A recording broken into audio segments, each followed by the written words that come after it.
What's up, everybody? Matt Gajewski here, back again talking college basketball, and today we are hitting the first four games of the Sweet 16. Before we get started, I want to thank anyone who has supported the show. As of recording, we are officially 101 subscribers away from 1,000, which has been the goal. If you've subscribed, left a comment, or even just liked the video, even just watched the channel for any length of time, it's not lost on me that you're choosing to spend some of your time with me. So thank you. It is very much appreciated. And before we get started, if you or somebody you know has a gambling problem, please call or text 1-800-GAMBLER. Let's dive right in. We have four elite games to get to. We'll get to the other four tomorrow. First up, we have BYU taking on Alabama. This game has a 5.5-point spread, a 175.5 total, the biggest on any Sweet 16 game. Only injury is Latrell Wright-Solly has a torn ACL, been out for most of the year. And this is an elite offensive matchup with quite a bit of pace in this game, mostly coming from the Alabama side. BYU is 181st in pace, but we still get this total coming in above 175 due to some defensive lapses for largely BYU, but both teams, and we'll get into all that. First off, to get here, BYU, they're currently ranked 24th in the country. This is a power ranking, not whoever they let vote on the AP says. They knocked off VCU, who's 34th, and Wisconsin, who is 12th, to get here. They had that Wisconsin game pretty well in check, most of it. They let Wisconsin climb back, so they only win 91-89, but it was a wider margin most of that game. This puts BYU at 5-5 against the top 25. Best wins are against Wisconsin, Iowa State twice, Arizona, and Kansas. They do have 4 losses outside the top 50. One of those has an asterisk. They played Providence, who is their worst loss on paper, but it was one of the 3 games Bryce Hopkins suited up for Providence. If you had a Bryce Hopkins-led Providence for the entire season, I guarantee they wouldn't be 95th. So right away, their body of work comes in solid. Bama has one of the best bodies of work in the country. To get here, they played Robert Morris, 132. Clearly, they did not prepare even a second for Robert Morris. They had to insert Grant Nelson into the game, fully expecting him to sit. And that's sometimes what you get. We've seen actually a lot of 1s and 2s play closer than we thought against their first-round opponent. It's probably because of scouting issues, I would have to venture to guess. The second round was far more impressive. They actually had a wider margin of victory against number 26 St. Mary's than they did against 132 Robert Morris. That's what prep will do. From there, this team is 7-7 against the top 25, beating a slew of opponents like Illinois, Houston, Texas A&M, Kentucky 3 times, as well as Auburn. And they only have 1 loss outside the top 25 all year that came to number 28 Oregon. It was a 2-point loss on a neutral floor. Just a phenomenal body of work for Alabama. People might scoff at the sheer number of losses without realizing what this team has done all year. As far as the stylistics, we already mentioned pace should be good in this game. BYU is around average in pace. They've moved up to 173 since January 1st. But Alabama has been first the entire season. They've been first since January 1. These teams are both top 5 in offensive efficiency. This is fireworks written all over it. Diving into the nuances, BYU is 124th in height, 14th in rebounding. Alabama is 5th in height, 23rd in rebounding. So it appears to be a stalemate, but Alabama's a little better on the offensive glass. BYU's a little better defensive rebounding. They win that matchup 31-154.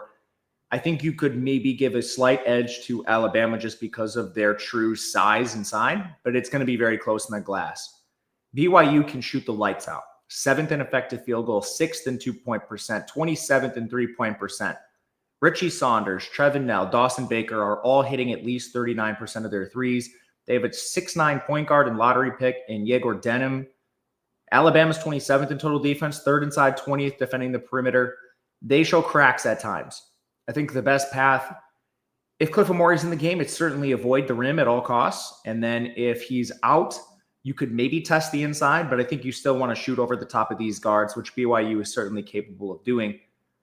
And for Alabama, this team plays a little bit in streaks. It's tough to say because their competition has been so hard, but they are 11th in effective field goal, 3rd in 2-point percent, 109th in 3-point percent, which speaks to their streaks. They've jumped to 51st in 3-point percent in conference. Aiden Holloway, Chris Youngblood, both hitting at least 39% of their threes. Mark Sears is up to 36% in conference, but he struggled in non-con, was around 33%. And we've seen Alabama ebb and flow with his play. which makes me a little nervous in this game. But Mark Sears has been elite the entire season, outside of a couple games where he got benched. The turnover margin comes in about even. BYU turns the ball more often. They're 204th, but Alabama is somehow 351st in turnovers forced, which is an alarming metric, but it is true. Alabama does generate more fouls, but BYU is also in foul trouble less often. They're not really committing fouls. Both teams are outside the top 200 in free throw percentage, so it's hard to find any edges even on the margins. Both teams also play an incredibly deep bench. BYU is 12th in bench minutes. Alabama is 36th. So all this comes down to just what is on the floor. In between all of the units, the weakest is BYU's defense. However, they have shored up some of their cracks of late. Most of those losses we talked about were in non-conference early in the season. And the conference losses they took 3 of them, I should say, the worst ones at least, were sort of front-loaded to the beginning of their schedule. Mathematically, we make this about minus 4.6 in favor of Alabama, which comes in below the 5.5-point spread, which comes in slightly below the total of 175.5, which leads me to just leans on both sides of the total and the side. If you force me to play it, it would be BYU plus 5.5. I don't really have the heart for this. I have still been backing the SEC on a macro level and have been vindicated recently. The first couple days of the tournament was not looking good with Texas and Vanderbilt and Missouri, but now you have Ole Miss in the Sweet 16, Arkansas in the Sweet 16. So some of them have gotten there, and now I kind of don't know what to do. I preemptively apologize for my incorrect take on the SEC, and then they sort of had my back in the second round. So I will sort of stand on business. I think the SEC is the best conference and is being underrated in some of these matchups. I'm not going to IKB the model. This will just be a stay away with BYU and see if they take some money. Maybe we'll have a position on Bama, but that will be in Discord. If you are interested, $10 for a week, $30 for a month, no long-term commitments, projections for every game, sides and totals, player props for every game, points, rebounds, assists, steals, blocks, minutes. It's all there. No long-term commitments. The link is below if you are interested. I'll try to keep that short. Maryland takes on Florida. This is a game I did play. Maryland plus is 7.5. I'm still seeing 6.5s on the board, which is a reasonable number. You can see the projection on the screen. We make it around that. Still a little bit of value, but the total in the game is 156.5, so another healthy total. Only injuries, we have some in the deep periphery. Sam Alexis for Florida has been on for a while, but with hand locked and back, that doesn't really matter. So none of the main contributors are hurt. To get here, Maryland beat 100 Grand Canyon. They slaughtered them. And then they had a buzzer beater off a travel from Derek Queen to best Colorado State in a very bad shooting matchup, kind of on both sides. It was a greasy game, which puts Maryland at 10th overall in the country in power rankings. They went 5-3 against the top 25, beating UCLA, Illinois twice, Wisconsin, and Michigan. So no elite wins outside the conference. In fact, a couple questionable ones. This team lost to Marquette. They lost to Ohio State, Northwestern, and Washington as well. The latter 3 were all outside the top 30. But overall, this is a very competitive body of work for Maryland. Florida, they beat Norfolk State, absolutely slaughtered them. And then they bested UConn in a similar fashion, only 2-point win. And they were leading that game for most of it, let UConn get close. And I believe they were actually trailing at halftime. This was a very, very close game. One I did not have eyes on, admittedly. I was driving back from my Green Bay trip from the casino, for those of you that watch those games. But anyway, Florida has an absolutely elite body of work, even outside of what they did in the tournament so far. They're 8-3 against the top 25, beat Tennessee twice, Auburn, Alabama twice, Ole Miss, Texas A&M, and Missouri. That puts them at 3rd in the country. They only have 1 loss outside the top 25, and that was to Georgia at 38. So just a phenomenal body of work. And this is an up-tempo game, evidenced by the pace. These teams actually, funny enough, rank 63 and 64 in pace, and they both have remained in the top 25 since conference play began. But let's dive into the rosters and what we can expect. Maryland is 81st in effective height, 74th in rebounding. Those are metrics largely driven by Derek Queen and Julian Reese inside. They're not the tallest bigs, but they're elite talents, and they're very physical. Queen is an elite 6'10 freshman. Julian Reese comes in at 6'9. He's the vet. Florida is 36th in effective height, 8th in rebounding. And I kind of put an asterisk by the Florida height. They can play as tall as they want. They have Thomas Haw at 6'9", Ruben Chinyulu at 6'10", Alex Condon at 6'11", Micah Handlockton at 7'1". If they wanted to be 36 or better than 36 in height, they very well could, depending on the construction they want to use on the floor. And that's part of what Florida has to offer. Just a lot of options and more depth than Maryland. More on that in a little bit. Shooting wise, Maryland is 58th in effective field goal percent, 123rd inside and 23rd from three, which is interesting because they only are 272nd in 3-point rate. And I think that is probably a concern in this game. I would imagine you have to up that 3-point rate against the monstrous Florida front court. I think they can do it. You have options. It's not like it's just one sniper. Jacoby Gillespie, Selton Miguel are both above 40% from three. Rodney Rice is not that far behind. He's at 37.5%, so they can do it. They just haven't needed to be a voluminous shooting team, but this matchup kind of calls for it. Florida's 15th in total defense, 15th inside, and 5th defending the perimeter. So even though they have elite 3-point defense, I still don't know if you want to be banging inside against Condon and hand-locked in. But we'll see how they play this. I think Reese and Queen can do it, but I think the path to least resistance is still over the top. When Florida has the ball, they're 38th in effective field goal, 26th in 2-point percent, 75th from three. Walter Clayton paces the 3-point shooting at 39%, but you have Elijah Martin, Will Richard, and even Denzel Aberdeen. They're all above 35%, so it's a very balanced guard unit for Florida. Maryland is 5th in total defense, 52nd inside, 14th on the perimeter. I think you want to attack Derek Queen and Julian Reese, not just because 52nd inside versus 14th on the perimeter makes sense, but if one of those guys gets in foul trouble, who are you putting in the game if you're Maryland? There's not an answer. At least one of the same caliber as Queen or Reese, and if one of those guys leaves the floor, this Maryland team might flat out be cooked. But when you look at the periphery, Maryland is rarely in foul trouble, which is a testament to them and probably one of the reasons why they're so good, and also another reason why they end up 312th in bench minutes. They are not a team that is often in foul trouble. Florida finds himself in foul trouble more often, but that's kind of just the luxury of being able to play aggressive as the Gators are really deep. But I think that's a big key to the game. Florida also doesn't generate a ton of fouls, which should be noted. They're 185th in fouls generated. So, on paper, this doesn't project to be a big factor, but it still leaves me concerned. If I was Florida, I'd be going out of my way to try to at least attack this. As far as the turnovers go, Maryland comes in ahead largely because of their turnovers forced. They rank 42nd in turnovers forced, whereas Florida is 191st.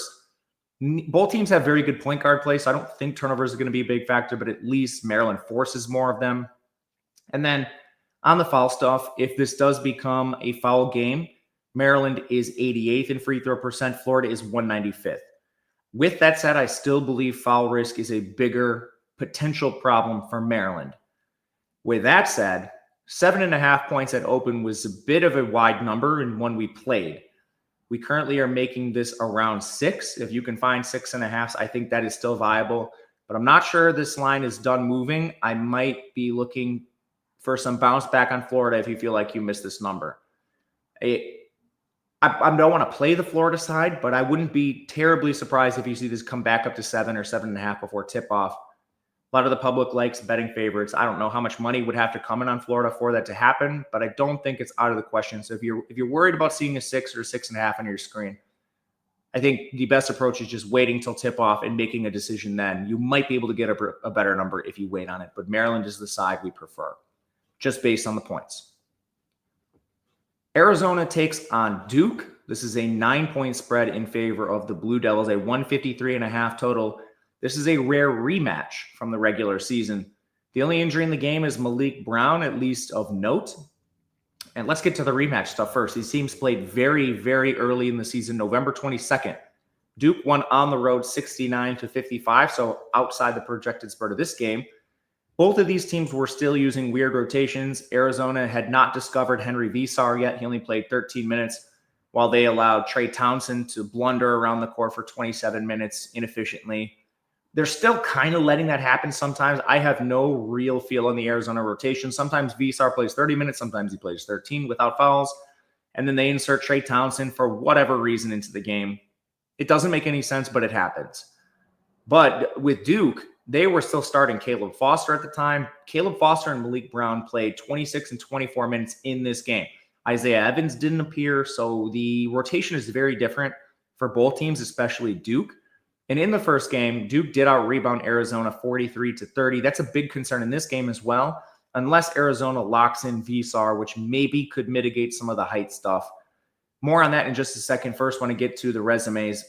Arizona comes in 13th overall. They beat 99 Akron, slaughtered them, which was no surprise. Akron, the smallest team in the tournament. And then they beat Oregon 87-83 in a very competitive game. Overall, this team has a questionable body of work, especially at the top. They went 4-9 against the top 25, beating Iowa State, BYU, and Texas Tech twice. The Iowa State win required a Caleb Love buzzer beater to force overtime. Then they handled Iowa State in OT. In the second Texas Tech game, there was no Chance McMillan or Darion Williams for Tech. So, I mean, you could poke holes in at least two of these wins that Arizona has in the top 25, and they have 9 losses. They also have a couple losses outside the top 50. The main one being Kansas State. West Virginia, I sort of given a little bit of an excuse for. That was the best version of West Virginia with Tucker DeVries. But on the Duke side, you really don't have many questions. This team knocked off Mount St. Mary's and slaughtered Baylor to get here, who was at a severe height disadvantage. Duke is now 3-3 against the top 25, with Louisville falling out of the top 25. They've beaten Arizona, Auburn, and Illinois. And then all 3 of Duke's losses came in the top 25, Kentucky, Kansas, and Clemson, 2 of those very early in the season in non-con. From there on the height stuff, Duke is 10th in effective height, 7th in rebounding. This team is monstrous. Arizona is 131st in effective height, 10th in rebounding. I think if they force more minutes to Visar, they can narrow that height gap, but it's still Duke across the board, taller team. This team does not have a single starter shorter than 6'6". All of the Arizona guards are going to be at a height disadvantage, some more than others.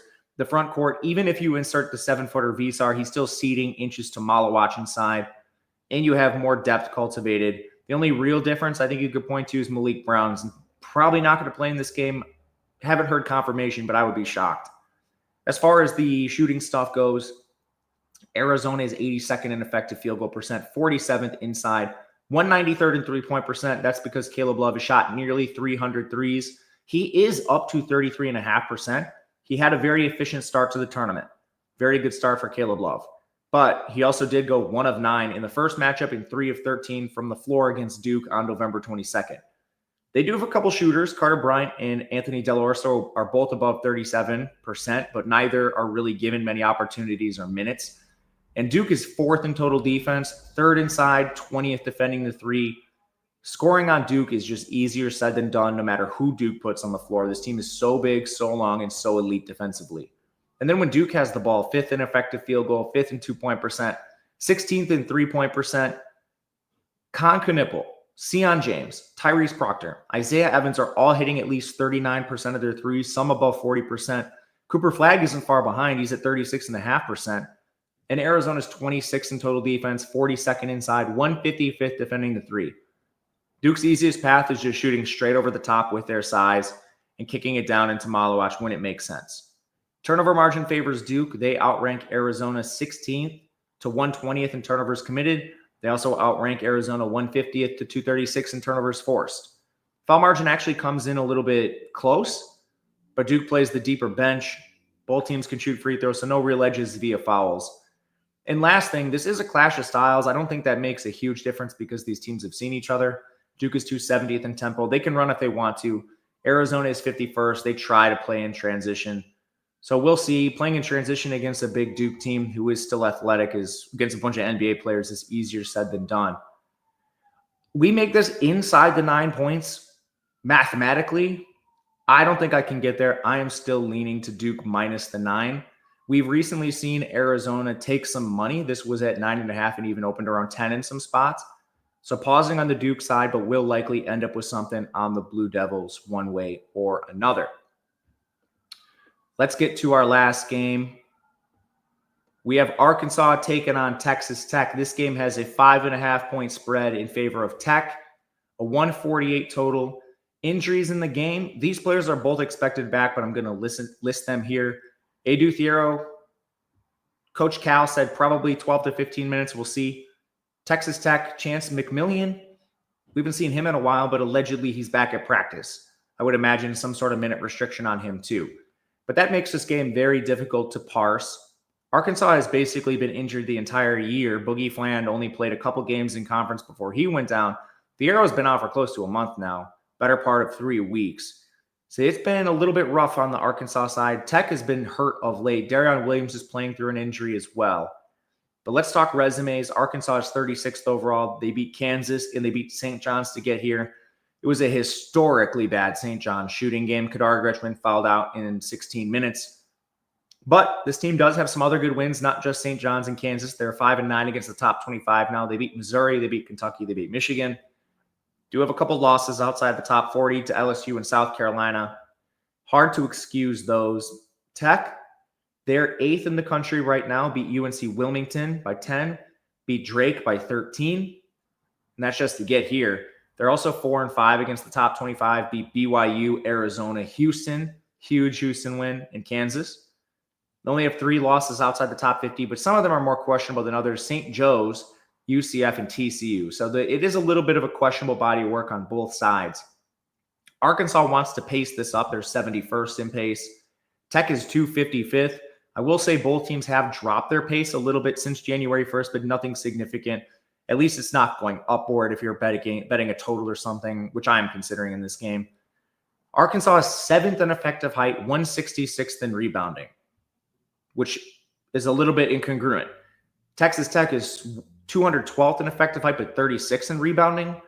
And interestingly, Texas Tech is 57th in offensive rebounding, where Arkansas is 154th in defensive rebounding. So there actually legitimately might be some advantages for Texas Tech on the glass in this game. Arkansas just gave up 28 offensive boards to St. John's.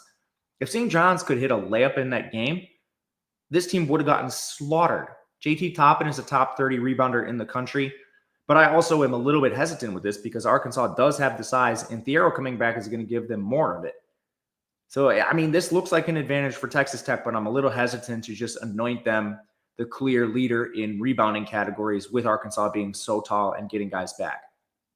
Shooting-wise, it's really hard to argue Arkansas is the better shooting team. They're 89th in effective field goal, 57th inside, 246 in three-point percent. Their best shooter is Zvonimir Ivisic, who's hitting 38% of his threes at 7-2, so quite the floor stretcher. But he hasn't played even 20 minutes in 3 straight games now. Some of that due to injury. He was dealing with a thumb allegedly. He also fouled out in 10 minutes against St. John's. So, I mean, there is maybe a ceiling for like 24 minutes for him, but he hasn't even cracked 20 in 3 straight, which means Boogie Flan's probably your best shooter, but I'll talk about him more in a second. I think he eases some offensive concerns for Arkansas that are a little different. Texas Tech is very balanced in defense. They're not really elite anywhere, but there's no clear weakness. 34th overall, 63rd inside, 70th on the perimeter. So you're not, I mean, it's kind of a pick your poison. Like wherever you want to attack, I guess, is how you feel strongly about this Tech team or your own offense because they've been very balanced. On the other side, Texas Tech is very good at shooting. They're certainly the better team here. 31st in effective field goal, 49th in 2-point percent, 30th in 3-point percent.